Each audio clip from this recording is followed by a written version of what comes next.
Now here is a book with a very long title. I'm going to read it because I don't even remember. How Everything Became War and the Military Became Everything. Tales from the Pentagon. Boom! This is a book, as the title suggests, about the Pentagon, about war, the Department of Defense, which I learned a lot from this book. The woman that wrote it she's a lawyer who worked at the Pentagon for a few years. I don't think she works there anymore.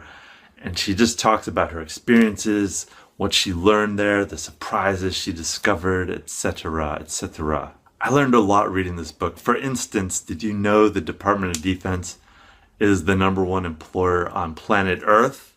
Well, now you know.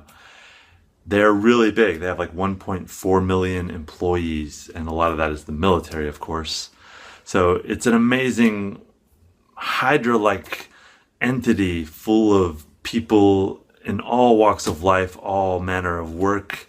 Some of them are doing things that you may like, some of them are doing things you may not like. But it's like any vast organization. It has many parts and many different goals. Some of those goals may very well be in conflict with each other. That's just how these things work. One of this author, Rosa Brooks, her big arguments is that the military, what they are engaged in doing more and more is unmilitary-ish things. Instead of going to just fight wars, they're building infrastructure in developing countries to establish rule of law. They are maintaining a presence in various ways relating to healthcare, education, other forms of government structure.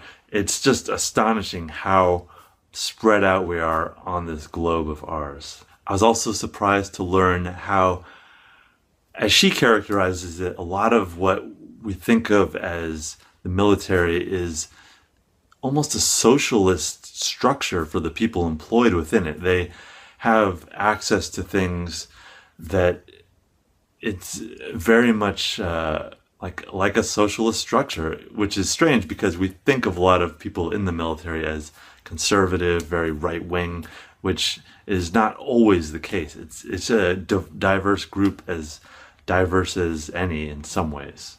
She is perhaps most critical of the fact that when we engage in ongoing war, which is what happens with things like the war on terror, is that it allows certain things to be taking place that are not always in everyone's benefit. It allows the erosion of certain rights when in the past we would have this really clear division between war and peace, and things that were allowed in war, killing of people, murder, whereas in peace that was something that is not allowed, obviously. It becomes more and more blurred, and certain rights are just taken away, freedoms of the press and so on, that it's really a disturbing trend that she cites. The nation state is also something she talks quite a bit about, and the nation state is not something that we've had throughout history. It's a relatively recent phenomenon, and even today, a lot of the world doesn't have clearly defined nation states that the way that we think about it in the developed world. And it's fascinating. It gave me a lot of food for thought. She talks about drone killings, and she estimates, I think, 5,000 people have been killed, potential terrorists with drones that there's no record of for the public to see. And it's really disturbing when you think about that. People can get killed, civilians or collateral damage get killed in taking out these terrorist targets, people that are maybe terrorist targets, people that could potentially become terrorist targets. It has a very minority report aspect to it. And when these people can do this, it's like they can do it within our borders, outside our borders. There's no limit to what's possible, and who decides?